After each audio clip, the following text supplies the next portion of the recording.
Tenth की कहानी पकड़ते हैं कि पढ़ाई कैसी चल रही थी और ये समोसे की दुकान कैसे मैनेज होती थी।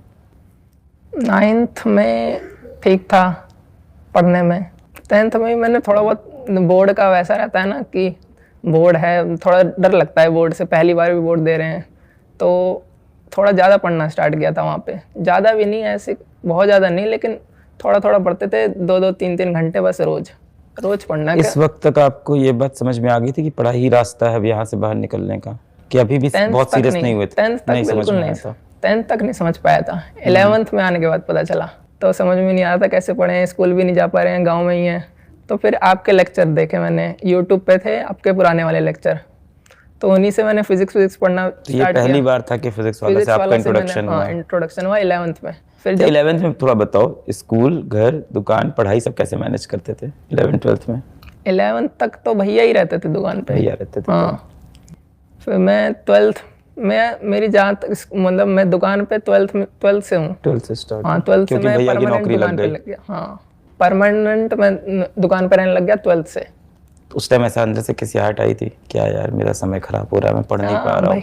मतलब फिर भैया देर से भी आते थे, कभी कभी मैं बोलता था कि जल्दी आओ भैया 12th में, मतलब ऑफिस जाते थे कि बोलता था कि जल्दी आओ, मुझे पढ़ना भी है। क्योंकि 12th में होता क्या था कि स्कूल भी जाना है, 3 बजे छुट्टी हुई, 3 से 4 बजे के बीच 1 घंटा है, उसमें बिल्कुल भी पढ़ाई नहीं हो पाती थी। फिर सोना ही पड़ता था, मतलब थोड़ा देर रेस्ट करना, क्योंकि दुकान भी खोलना पड़ता था 4-5 घंटे। 4 बजे से 8:30 बजे तक दुकान चलती थी, फिर 9:30 बजे तक हम, मतलब 9 बजे तक हम दुकान को रैप अप कर देते थे, सामान समेटना। हाँ, तो 9:30 बजे तक फिर खाना खाया 12th तक, उसके बाद पढ़ने बैठते हैं 10 बजे से। तो वही देखता था टेलीग्राम से। हाँ, देखता रहे तो वो 2-3 बज जाते थे। टेलीग्राम से पढ़ने का कारण एक ही था कि पैसा बैच के लिए लग रहा है, यही कारण था? पैसा भी कम था उस समय और उतना ट्रस्ट भी नहीं था उस समय। मतलब इतना सारा पैसा दे देंगे इसके बाद चीज, मतलब आपके लिए वो बहुत सारा पैसा है, चीज 4,000 रुपए में इंतजाम करके दूं, और उसके बाद नहीं समझ में आया मुझे। तो फिर धीरे धीरे जब पढ़ना स्टार्ट किया हमारे सर और आए, तो फिर मजा आने लग गया पढ़ने में। पर दुकान पे 4-4.5 घंटे जाते थे, वहां नहीं लगता था आपको कि यार किसी तरह से लेक्चर यहाँ दे? पॉसिबल होता था वहां पे पढ़ पाना? 4-5 घंटे में कभी कभी जब कस्टमर नहीं आता था, तब 1 घंटा में कैसे भी करके मैं 4-5 घंटे में 1 घंटा निकाल लेता था पढ़ने के लिए। कभी कभी 10-15 मिनट, फिर कस्टमर आ गया, फिर 10-15 मिनट पढ़ा, फिर कस्टमर आ गया, फिर 10-15 मिनट पढ़ा, ऐसे तो वहीं ठेले पे फोन रख लिया? ये नेक बैंड ले लिया था मैंने। नेक बैंड तभी नहीं लिया था, नेक बैंड मैंने 12th में लिया था, 12th के एंड में, ड्रॉप ईयर में लिया है मैंने नेक बैंड। हाँ, वो 12th में फर्स्ट आया था ना स्कूल में, तो 2100 रुपये मिले थे, तो 1700 का तो मैंने ये ले लिया नेक बैंड। वो इसलिए लिया था क्योंकि रात में जहाँ बहन सोती थी वहीं मैं भी पढ़ता था बेड पे ही, तो मतलब ज़्यादा टेबल वेबल नहीं था, मैं बेड पे ही पढ़ता था। नीचे बैठ गया और मतलब यहाँ पे ऐसे वो है, नीचे थोड़ा बैठा हूँ और बेड पे कॉपी किताब रख के पढ़ रहा हूँ, तो आवाज़ आती थी उसमें बहन को, बहन कहती थी बंद कर। ऐसे ही फिर मैंने सोचा कि यार अब ड्रॉप ले लिया है तो ले लेते हैं एक नेक बैंड भी।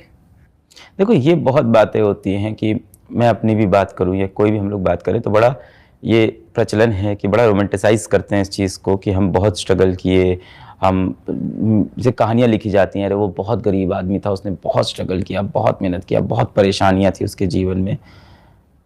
कोई ये बात नहीं करता कि उन परेशानियों के बीच में कई लोगों ने उसका सपोर्ट भी किया। जैसे अभी आपने अपने दोस्त का बताया, कितनी पॉजिटिव बात थी, वो कह रहा है तू मेरे बैच से भी पढ़ ले सब्सक्रिप्शन से, मैं अपने से पढ़ लूँगा।